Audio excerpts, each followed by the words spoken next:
kahapon nag-unbox ako nito, tapos ngayon na-repat ko na. Pero ngayong araw, papakita ko lang sa inyo at i-flex yan. Update dun sa ating mga itinanim nung isang araw. Mukhang healthy naman yung ating. Yan, dalawa na yan. Yan yung ating imported plants. And, ayan, ang ganda. Free lang po ito sa atin na Sansevieria, no? Actually, wala akong nakikita nito dito sa Pilipinas na nagbebenta. Hello everyone! This is Hermes Sunabi ni Dino Park and Eco Garden and welcome back sa ating YouTube channel. For today's video, meron akong ipiplex sa inyong halaman, ano? Isa sa mga dream plant ko na ngayon nakuha ko na. Grabe, no? At tuwang-tuwa ako kasi kahapon nag-unbox ako nito, tapos ngayon na-repat ko na. Pero ngayong araw, papakita ko lang sa inyo at ipiplex yan, ano? Ano kaya yung halaman na yan na dumating sa akin at talagang tumibok yung puso ko, no? Isang uri po ito ng snake plants o Sansevieria, no? Kaya naman ngayong araw na to, makikita nyo na yan. Kaya kung ready na kayo mga ka-MDP, tutok lang po.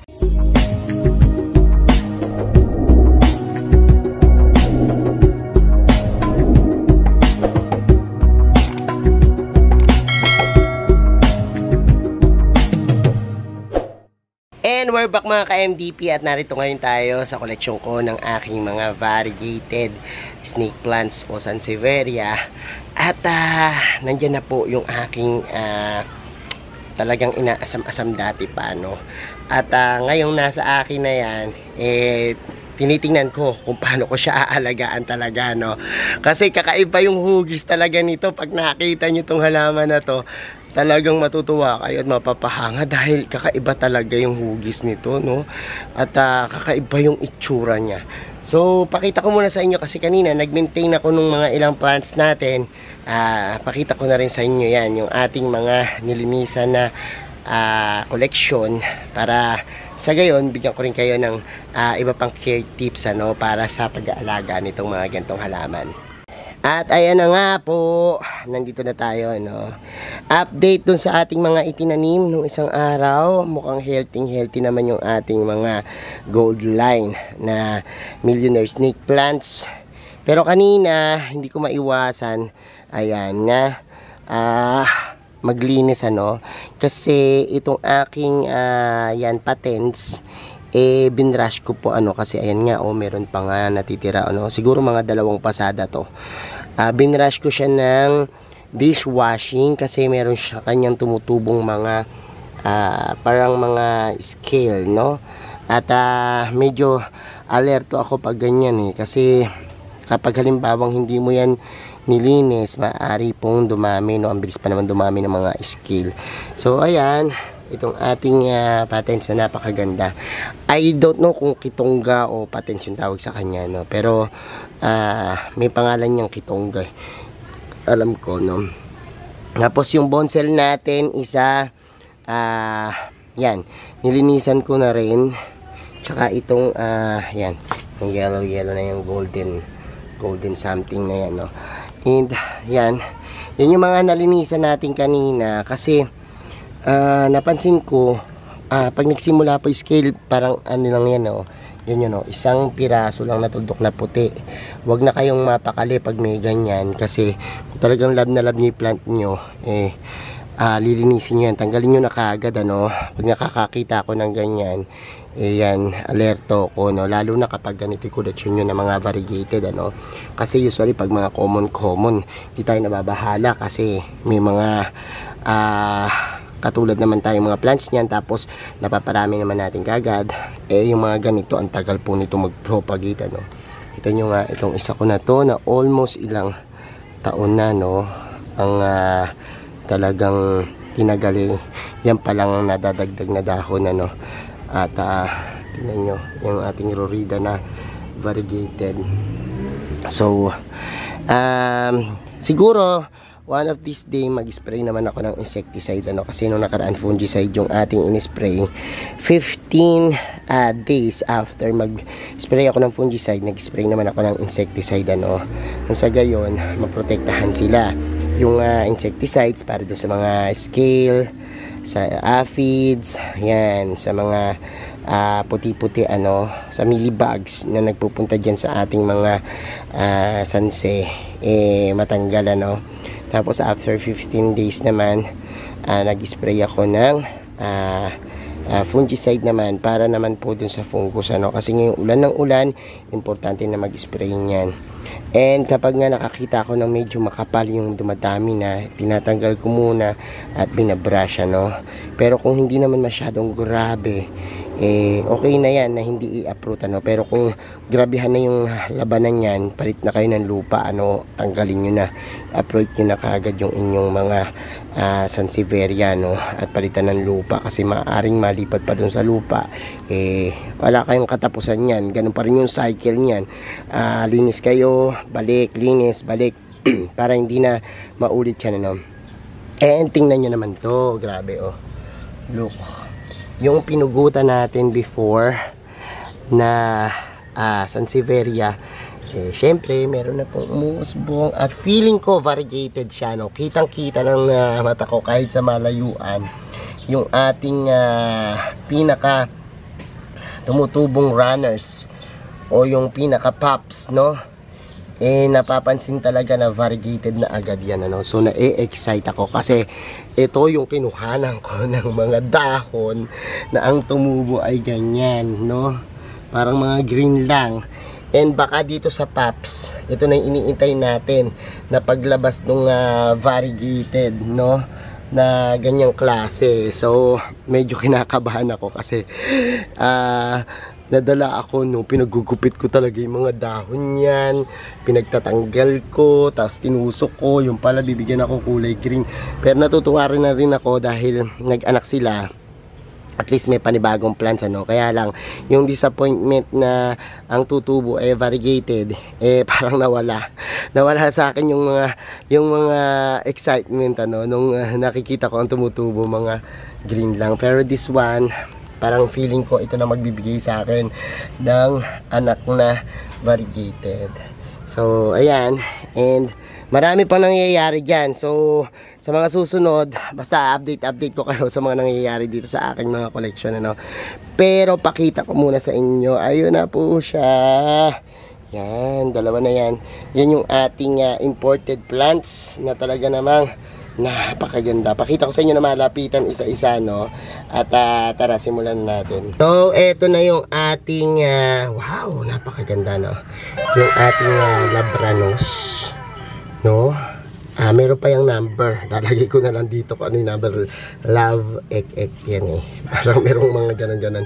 Ito po ay free lang ito'y galing po ng ibang bansa napakaganda, tingnan nyo. Imported plants po ito from Indonesia. And ayan, ang ganda. Free lang po ito sa atin nung binili natin yung talagang dream plants ko And ayan, ang ganda nito Tingnan natin Actually nagkaroon na ako ng Labranos before, mas malaki. At 7 color ang tawag ko doon kasi 7 yung kulay na nabuo sa kanya. Pero this one kasi meron talagang gandang variations puting-puti tapos sa gilid hindi ko pa nakikita kung ano yung itsura, pero ang ganda niya talaga anyways, free lang to pero napaka-precious ang bongga ng free kasi bonggang-bongga rin po yung ating biniling halaman sabi ko sa inyo, super rare nito dito sa Pilipinas. I don't know sa ibang bansa kung maraming nandito pero yung susunod nating plants, isa po yan dun sa mga talagang pinapangarap ko na magkaroon ako and siguro yung iba sa inyo gustong gusto rin magkaroon nito kasi kakaiba talaga siya sa hugis, sa forma, talagang mapapawaw ka talaga. O sige, pakita ko na sa inyo kung ano sinasabi kong plants. At eto na nga po yung tinutukoy ko sa inyo na halaman na sobrang ako'y naghahanga-hanga at napapalunon ng aking lalamunan kapag nakikita ko talaga to yan yung ating bird break na sansevieria Actually wala akong nakikita nito dito sa Pilipinas na nagbebenta. And tuwang-tuwa talaga ako dito, no? Kasi tingnan niyo itsura niya, no? Parang from the name itself, bird beak, ibig sabihin parang tuka ng ibon, ano? Yung itsura niya. Merong iba naman nag-iisip parang suso. Yung iba naman parang ahas, no? And ito po yung isang uri ng Sansevieria na mahirap hanapin dito sa atin, ano.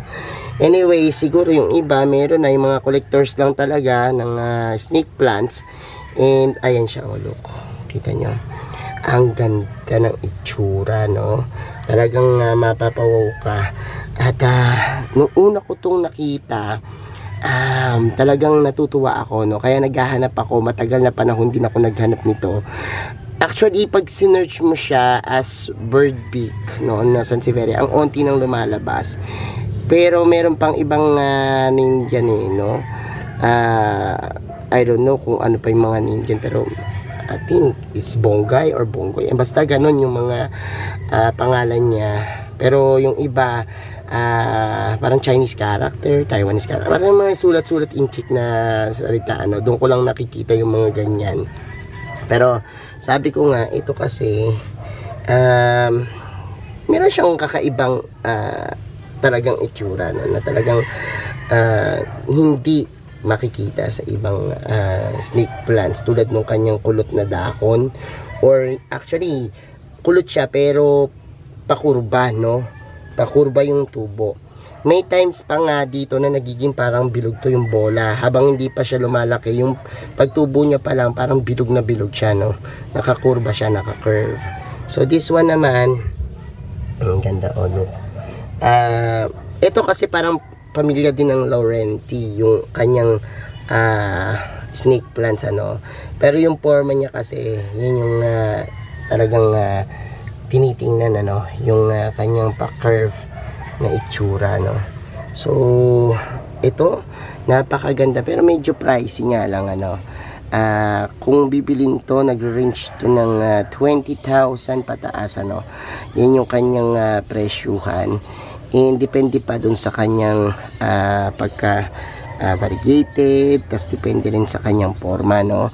So ganyan yung bentahan niyan. And may umaabot nito ng 100,000, ano, yung ganitong itsura.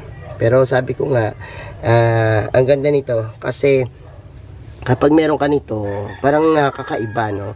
Alam niyo naman tayo pag halimbawa sa mga plants, ano, pag merong mga bagong uso, merong mga bagong trend, nagpamahal talaga, no. Pero ito kasi syempre collector's item, no, kaya binili natin yan, ano. At swerte natin kung mapaparami natin sa susunod na mga panahon. And yan, I don't know kung paano pa siya talaga i-treat kasi first time ko lang magkaroon ng ganito, no. At feeling ko naman parang ganun din katulad sa snake plants, yung pag-aalaga at madaling alagaan, ano. And hopefully sana sa mga susunod na panahon mapadami natin to, no, itong ating bird beak na Sansevieria, no. O ano, comment kayo dyan kung na-appreciate nyo kasi meron kanya-kanya tayong paningin, ano. Yung iba hindi naman nagagandahan pero kasi sa akin parang super ganda nito, no. At syempre pag kakaiba at variegated, ako yan yung weakness ko talaga. Talagang yung aking puso talagang tumatalon-talon, ano, pag nakakita ng ganyan. So comment lang kayo dyan kung ano masasabi nyo dito sa ating halamang ito, ang Sansevieria bird beak natin na talagang ubod na ganda. And finally na-unlock ko na yung isa sa mga dream plants ko, no, na nasa aking bucket list o wish list, no, yung ating napakagandang Sansevieria. So ayan mga ka-MDP, napanood nyo na yung ating vlog at nakita nyo na po yung ating napakagandang halaman, ano, yung ating additional sa mga collection natin dito ng snake plants. And kung interesado po kayo na makita yung aking mga collection, pwede po kayo pumunta dito sa ating garden, Mini Dino Park and Eco Garden. Pwede nyo po yung makita, no, yung ating mga collections ng Sansevieria. Welcome na welcome po kayo, no. Thank you so much sa lahat ng nagla-like, nag-share at nagko-comment sa ating mga video. Sa mga hindi pa po nag-subscribe sa ating YouTube channel, kung bet na bet yung gantong usapan, plants and gardening, mag-subscribe na po kayo, no. Huwag nyo pong kalimutang i-hit yung notification bell para laging updated sa aming latest uploads, pati po sa iba't iba nating social media account, sa ating TikTok, Instagram, Facebook pages. Search lang po Hermes Unajo or Mini Dino Park and Eco Garden, makikita nyo na yan. Salamat ng maraming mga ka-MTP, and this is Hermes Unajo nagsasabi sa inyo ng happy planting. Bye bye.